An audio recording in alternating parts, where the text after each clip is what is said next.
नमस्कार मित्रों, हाथरस की जो सबसे लेटेस्ट अपडेट आपको बता दूं वो ये है कि वहाँ पे एक नक्सली भाभी पाई गई हैं और वो परिवार में जिस दिन से ये दुर्घटना या घटना जब से ये घटी है उसके 2 दिन बाद से ही वहाँ पे जाके बैठी हुई हैं और सबको, सारे मीडिया जिसको भी जो भी उनसे मिल रहे हैं उनको यही बता रही हैं कि वो भाभी हैं।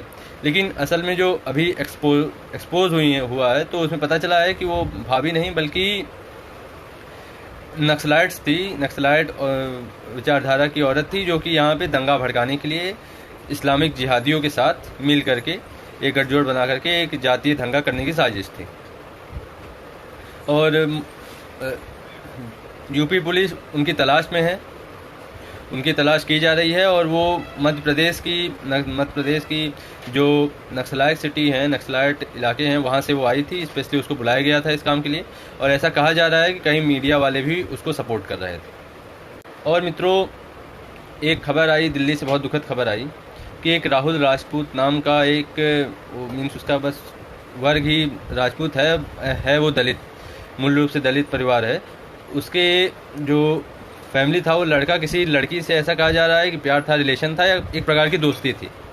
सो जो उस लड़की, मुस्लिम लड़की है, उसके भाइयों ने मिल के, उसके भाइयों और परिवार जो कि उसका विरोध कर रहे थे, मिल के उस लड़के की मीन्स जो राहुल राजपूत था उसकी हत्या करवा दी और उसको रास्ते में ही करके बुलाया कि आप आओ। वो जो लड़का था वो कोचिंग पढ़ाता था, इंग्लिश की कोचिंग देता था लड़कों को और कई सब्जेक्ट पर कोचिंग देता था और वो खुद जो है मास जर्नलिज्म की पढ़ाई कर रहा था। 18 साल का लड़का, वो IAS बनना चाहता था, IAS का एस्पिरेंट था।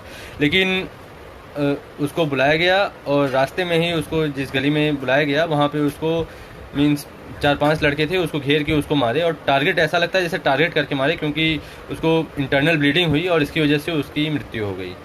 और इस केस में जो विक्टिम है वो हिंदू है और जो कल्प्रिट्स हैं, क्योंकि वो एक धर्म विशेष से आते हैं, ऐसा लगता है कि मीडिया को भी कोई इसमें इंटरेस्ट नहीं, ना आज तक कोई इंटरेस्ट है, न इंडिया टुडे, ना NDTV, कोई इनका NDTV का पता है पहले से, वो जो है सूडो सेकुलर है, वो देश के खिलाफ साजिश करता है। लेकिन जो इंडिया टुडे है, आज तक है और ABP हैं, जितने भी हैं, इनको कोई इंटरेस्ट नहीं, क्योंकि इसमें जो कल्प्रिट है, जो एक्यूज़ है, वो एक धर्म विशेष से आते हैं, धर्म विशेष के हैं, इसलिए उनको कवर नहीं किया। राहुल गांधी जी हाथरस में पहुंच जाते हैं लेकिन उनको बलरामपुर का कुछ भी ध्यान नहीं रहता है, न बलरामपुर का ध्यान रहता है। और आप तो जानते हैं वहाँ पे राजस्थान में एक संत हैं, बाबू लाल जो संत थे, उनको जो है जिंदा जला दिया जाता है, उस पर भी राहुल गांधी कुछ नहीं कमेंट आता है। और फिर दिल्ली में जो हुआ, दिल्ली में इंसिडेंट हुआ, उस पर भी राहुल गांधी से जो उनका घर है वो 27 किलोमीटर दूर है, उससे ज़्यादा नहीं है, लेकिन उस पर भी राहुल गांधी का कोई कमेंट नहीं है, राहुल गांधी ने कोई ट्वीट नहीं किया। और न पालघर में कोई ऐसा इंसिडेंट हुआ उस पर उन्होंने कोई कमेंट किया।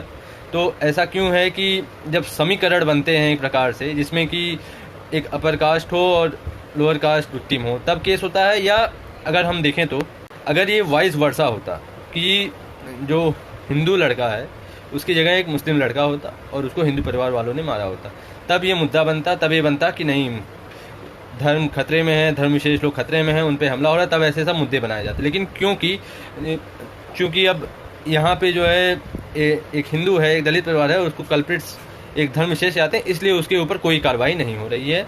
और एक तरीके से अरविंद केजरीवाल, आप जो कि हाथरस में पहुंच गए थे जो है राजनीति चमकाने के लिए, वो भी कुछ नहीं बोल रहे हैं। तो सवाल उठेंगे कि आखिर इन लोगों की हिपोक्रेसी कब तक चलेगी? क्या हिंदुओं के ही देश में हिंदुओं को मारा जा रहा है? क्या ये सही है? हिंदू ही हमेशा विक्टिम बनते हैं, हमेशा हिंदुओं को ही मारा जाता है, ऐसा क्यों है? तो थैंक यू दोस्तों, थैंक यू सो मच। आप लोग मेरे YouTube चैनल प्रकल्प एनालिसिस को सब्सक्राइब करें, थैंक यू, प्लीज़ सब्सक्राइब करें। और मेरे फेसबुक पेज और इंस्टाग्राम पेज और ट्विटर